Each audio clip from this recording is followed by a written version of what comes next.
is Ron Glass. I graduated from Carleton in 1966, got an MBA from Harvard, and spent several years in the Navy in the main office for exchanges and commissary stores.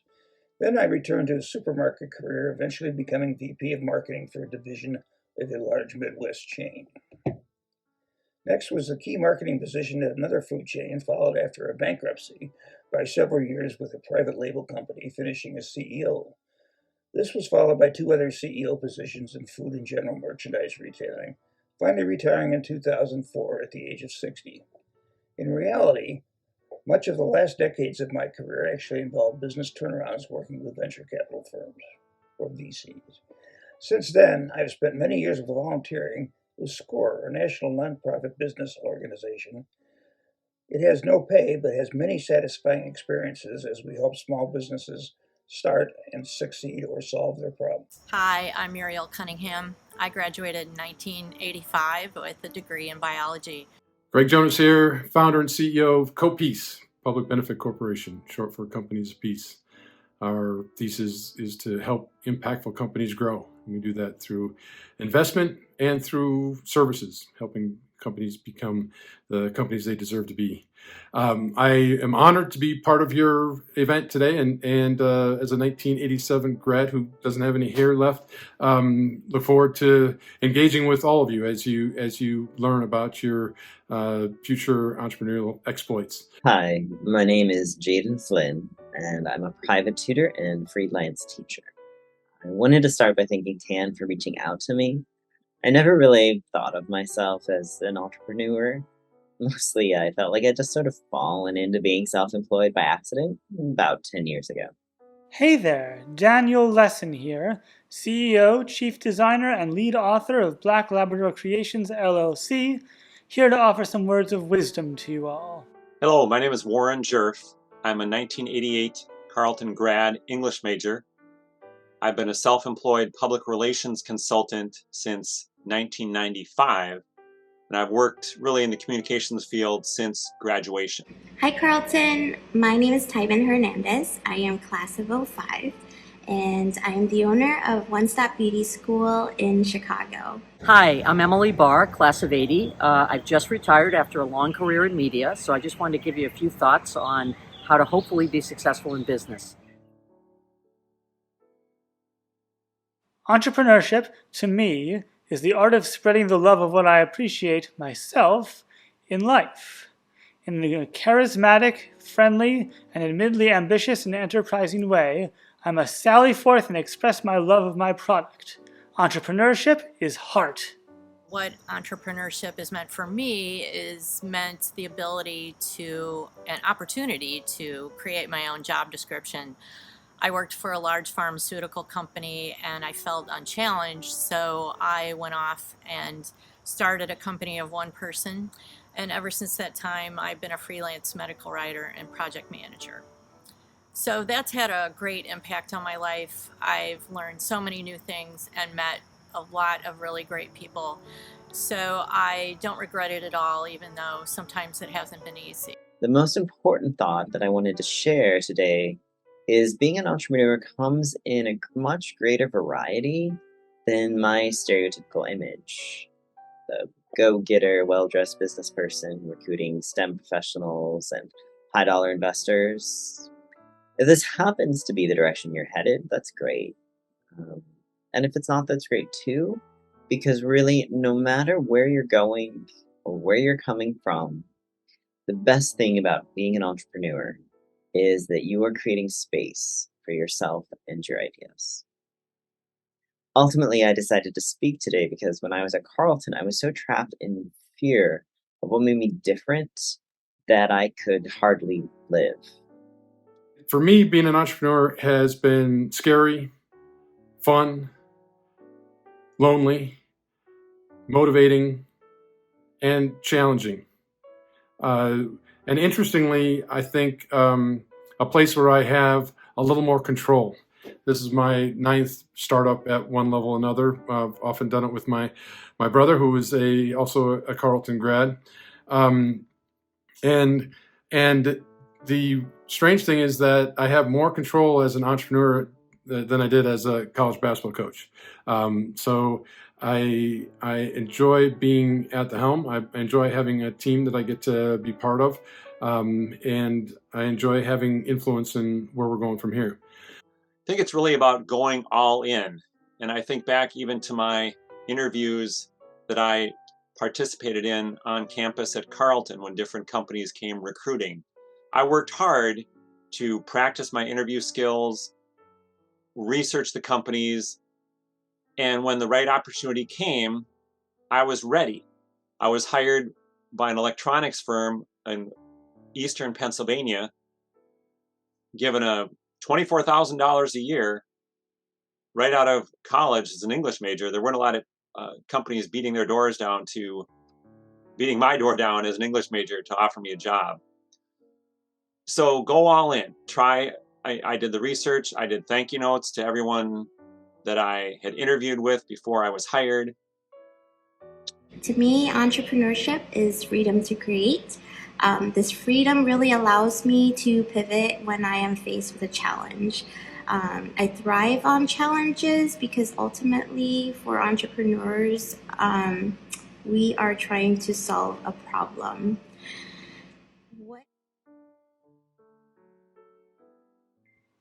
The value of pursuing entrepreneurial activity, to me, is that it allows me to express myself, bring potential joy to others, and financially keep myself afloat. What is the value of entrepreneurship to me? Being self-employed? Really the control of my own time and my own schedule. I think the only thing I do envy from my corporate friends is their paid vacation, because that's one thing I don't have is paid vacation, but I do have control of my time. My wife and I have actually now 6 kids, but 4 of them we had biologically together. And when the kids were younger, I would walk them from preschool, which was in the neighborhood. I'd sometimes have 3-hour lunches by the time I got back to work. And I would tell my corporate friends and tell myself that that's how I was getting my vacation, was in that family time, which is really precious. You can't get that back. For me, pursuing entrepreneurship had really reinvigorated my purpose in life. I am making an impact, and I'm not limited to a system that's already in place, but I am able to create my own system.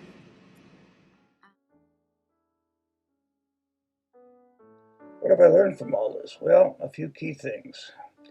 Do what you love. If you love what you are doing in business, you will probably do well and you will enjoy it. That does not necessarily mean to make your hobby your business, however, although that often does occur. It means you should enjoy what you're doing because you will do better when you want to go to work every day. Second, think your business through thoroughly before you start. Talk with others, do some research on the internet or at the library. If there is a similar business near you, look at it as closely as possible. Try general associations of similar businesses for tips. Talk to your advisors and mentors. Are there any publications about your business?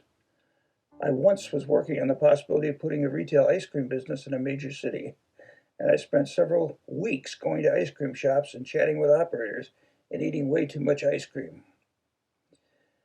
Third, remember always that cash is king. Most failed businesses just run out of cash before they can succeed. You need cash to get your business going, and you need cash to begin generating positive cash flow in a relatively short period of time.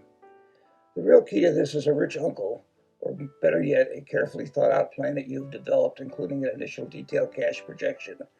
By detailed, I mean at least monthly for the first year. Both the plan and that cash projection need to be updated frequently, particularly at the beginning.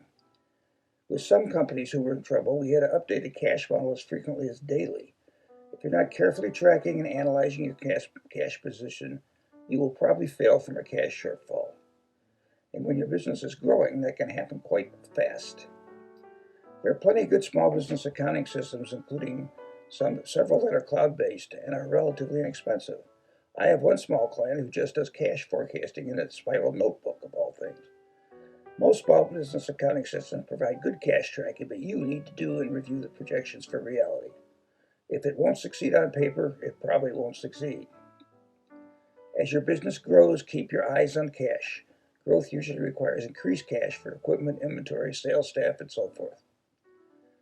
Fourth, get some good and trusted advisors, particularly on subjects with which you are not familiar. This could involve marketing, finance, production, or other things. You may have several advisors covering a myriad of subjects, and also seek out a mentor who can help you think through situations as they arise and ask you the questions that you must answer to succeed. That's most of what I'm doing these days with my client, asking them questions to help them think things through. Fifth, always hire the best people you can afford. They will help you succeed. With a little luck, they'll be smarter than you and will solve many problems on their own. Sixth, know your customer. Know who your customers are and who they are not. This is equally true for customers of large businesses as it is for small businesses. This will help you decide products, marketing channels, and many other things that you need to be on top of to succeed. The more you know about your customers' plans and needs, the more you can anticipate changes and new products and services that are needed. I could talk on about a myriad of things, but the overall key is to be prepared through planning and then to evaluate and adjust as circumstances dictate. Owning a business can be a fun challenge if you keep on top of it and adjust with changes in your business environment. What encouragement would I give to current Carleton students interested in building their careers? Good question. Play your loves, passions, and strengths so that it is less likely to burn you out.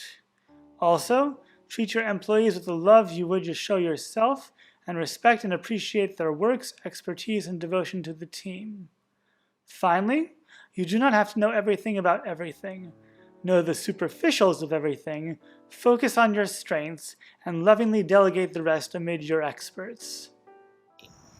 As far as what encouragement I would give the rest of you is to remember that a liberal arts education, it exposes you to a lot of different areas of study and it teaches you how to problem solve. And that's going to come in very handy no matter what direction you go in. A lot of people don't have that skill set, and it's a very, very important thing, as I've learned as I moved into the working world. So the message I would give my younger self, and any of you who need to hear it, is that you can still be successful in life and as an entrepreneur if you are transgender, gender nonconforming, queer, have disabilities, mental, physical, emotional, either visible or invisible, or if you're neurodivergent. These are all labels that resonate with experiences that I have. A few of them have had in the past. These experiences have shown me who I am and really shaped me. Even though it was terrifying to face everything I felt inside, I've been able to come out the other side. It's a really worthwhile effort. Understanding myself has led me to be a teacher who can reach students I would not have been able to otherwise. What do I recommend for young people? I'd say take chances. I mean, I know that sounds cliche, but to be able to draw on a diversity of experience is invaluable. I've through some of the things I've been part of, I've been able to creatively assign the learnings to future outcomes, and I'm still learning as we go. There's no doubt about that. But I was very fortunate to have to be part of the team that invented the virtual first down line in college and pro football. We invented the glowing blue puck. I can't tell people in Canada that, and we created a lot of enhancements in broadcast that are still there. Then I was the head of the U.S. team and U.S. delegation for the World University Games. So I've been to 50 some countries, and I've been able to be part of a delegation of teams. And you learn that people are the same wherever you go. I had this idea, this kind of idealistic idea of creating business for good for a long time. My parents, I grew up in India for a little while. My parents were very socially justice minded, and it felt like the right time to take a small exit from one of the companies I was part of and begin a holding company for companies that are doing good things for the world. I very much had the privilege and the opportunity of friends and family to support me along that journey so that it was a little bit less scary. Hi, fellow Carls. I was asked to come up with 2 pieces of advice that might be useful for people thinking about going into the business world. And 2 that I've come up with are, first of all, keeping in mind that it's important not to pigeonhole yourself by labels. People coming out of schools will tend to describe themselves in terms of the field that they studied. So they're scientists, or they're artists, or they're historians. And all of these labels are partial. They leave off important parts of who you are. And if you get too attached to them, you close off possibilities for fresh thinking about what might be possible. So I think it's really important to avoid thinking of labels, except in the sense of hopefully opening doors with prospective employers or colleagues. Sometimes I'll describe myself as an experienced strategist, which is actually what I do. I think that's the best label for what I do at the moment. Some other times I'm a market researcher. Sometimes I'm a design analyst.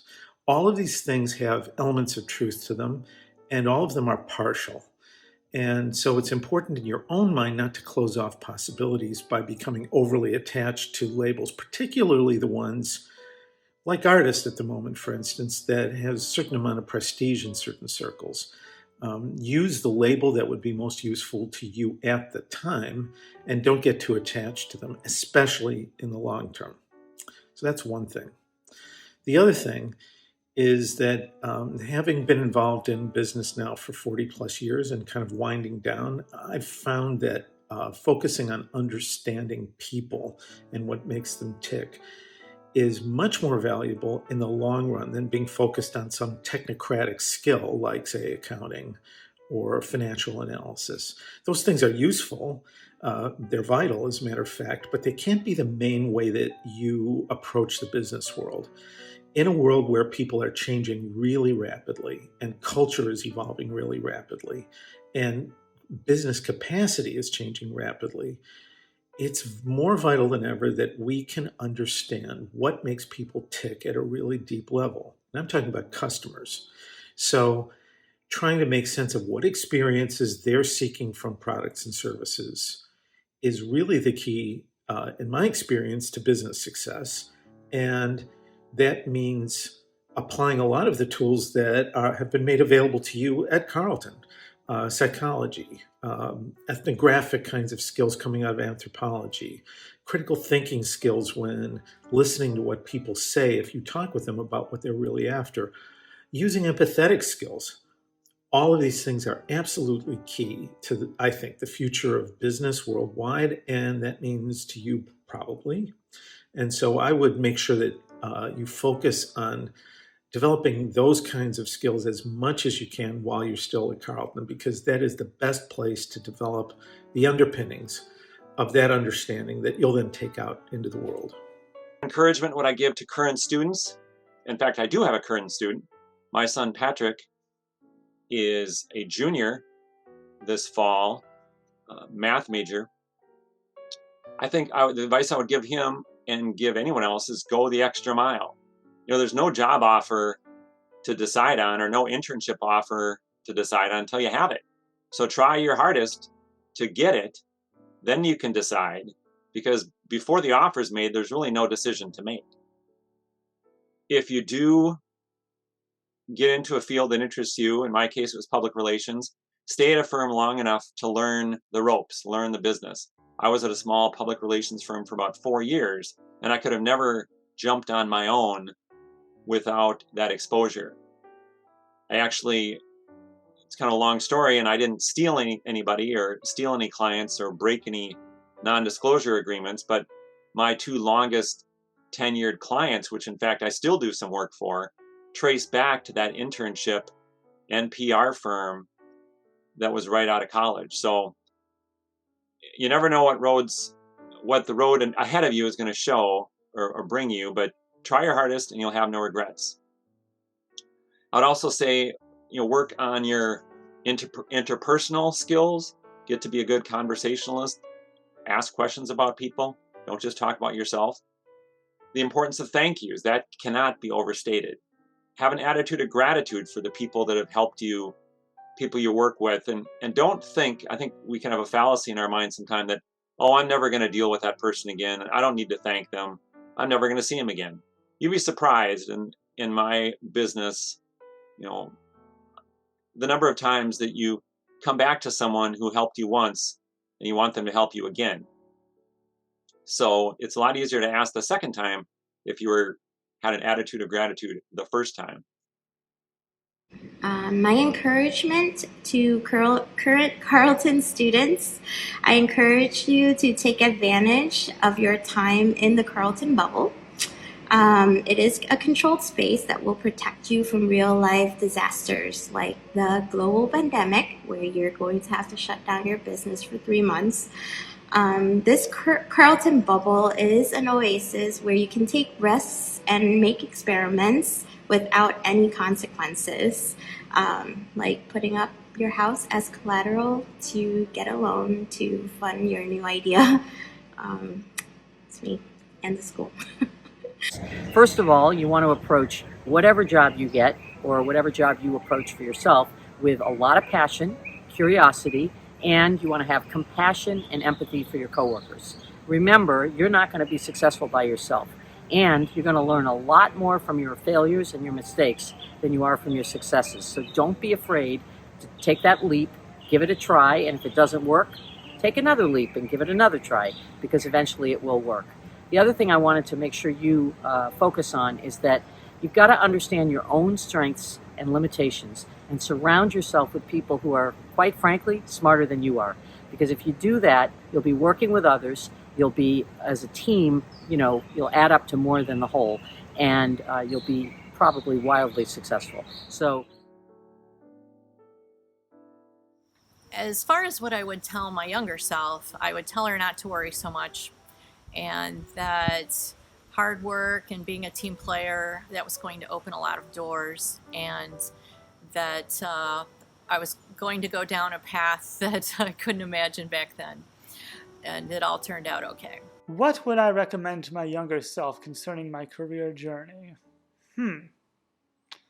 Take pride in the value of my work, but know that what I do is a constantly evolving project in process. Any one job will never be perfect, and agonizing over making it so will never help. Learn from my past mistakes rather than perseverating on the past. To wrap this up, while being an entrepreneur can engulf your life, as can an extensive process of self-discovery, both provide you with unique opportunities to transform yourself and those you touch with lasting effect. Today, we're looking for growth and change in so many diverse ways. Dig into who you are and your experiences.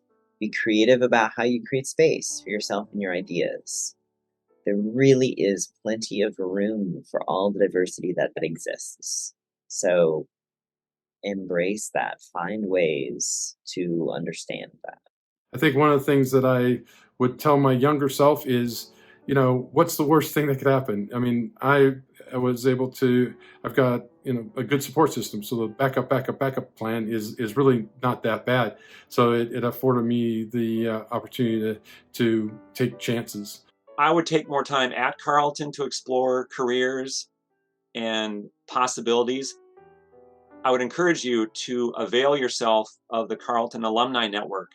I'm becoming more connected recently with the Twin Cities Carleton alumni, and I know there's a strong interest from the people I've talked to in helping current students. So reach out to them just with a question. What do you do in your job? What do you like about your job?